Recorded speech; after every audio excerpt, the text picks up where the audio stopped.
to just depend on that money na binibigay sa kanila ng government.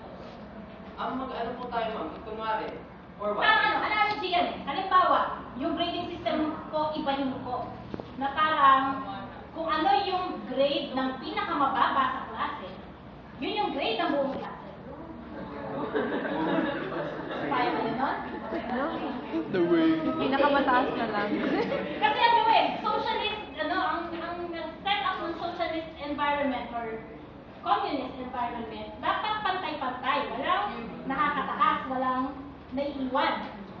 So, halimbawa, yung grade na ibibigay sa inyo para walang maiwan, yung grade ng pinakamababa.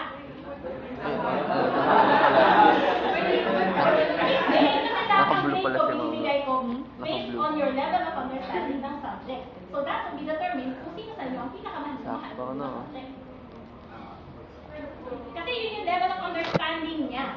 So para socially set up, community set up, yun yung level of understanding niya. Yung parang immediate na pagkakapantay-pantay guys. It's a point of prioritizing yung basic social services lang talaga for a long-term run. Yun lang talaga yung pinopoint out namin, ma'am. Kasi as of now, puro short-term yung nagagawa ng government, which is not... Yun nga, ito ka lang proposal nila, no? Bakit yun lang, ma'am? I-challenge natin yung budget natin na in-invest natin sa short-term. My question is, paano kung challenging? Kunwari, yung CCT, Conditional Cash Transfers, ma'am. I-challenge natin sa doon sa magbibigay ng employment sa DOL, Department of Labor and Employment, na magbibigay ng mga... Di ba nasa sa kanya na priority of education? Yun din. Yun nga. What ang hinahanap ko is the exact percentages ng pag-allocate ng budget nyo. Ano yung proposal ninyo? But that will take a lot of time and study para maging scientific na hindi lang sa area yung allocation natin. But syempre, ang goal talaga natin, mabigay yung optimal. Kagaya po ng bibigay naman siya ng budget proposal.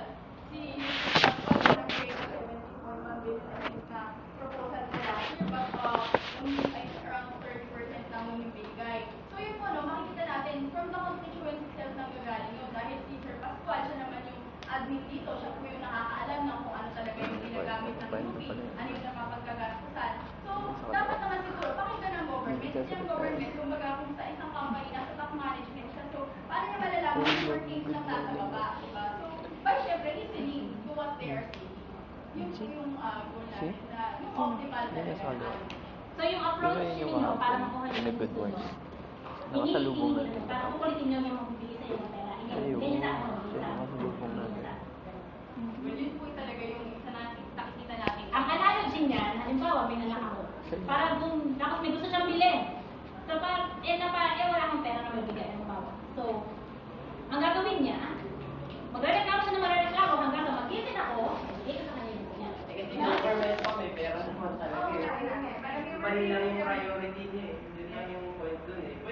Pwede niya ibigay. Kung sa case niyo, ma'am, wala ka talagang pera kasi wala talagang ibibigay sa anak mo. Sa government mo, meron kang pera pero mali lang yung allocation mo. So yun yung ibigay natin. Yun yung challenge natin.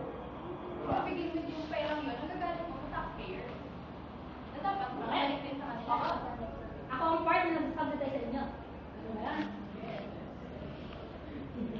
And we also buy back, for example, when we buy things, there's back. So, ayan, ayaw pumasa na ng taxes. Supposedly, ay sa corporation yan, but they pass it to us. So, even as students, even if we are not yet employed, we pay taxes earlier.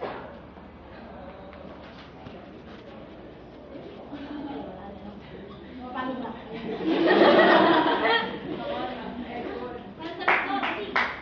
Ma'am Barco, yes.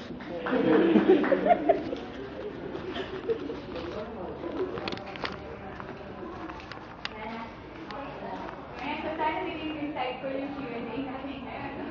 Try tayo na additional questions. And first, additional questions. Pwede mo na tayong ito sa scientific book. I'm not sure if it's going to be good. I don't know, parang entertaining. Pero let's see what nasagot ng mga nanonood. So yeah, so muli ako si Feliz Huergo, Tumatakbo. And once again, I'm Nikki Salazar, Tumatakbo, UAC Counselor. I'm Gio Mia, your USC counselor. Lagi din ating katandaan ng tambalang tapat sa pagbabago sa Raya Elise Aya External Review Vice Chairperson, ang Macho Alan Mel Third Review Chairperson.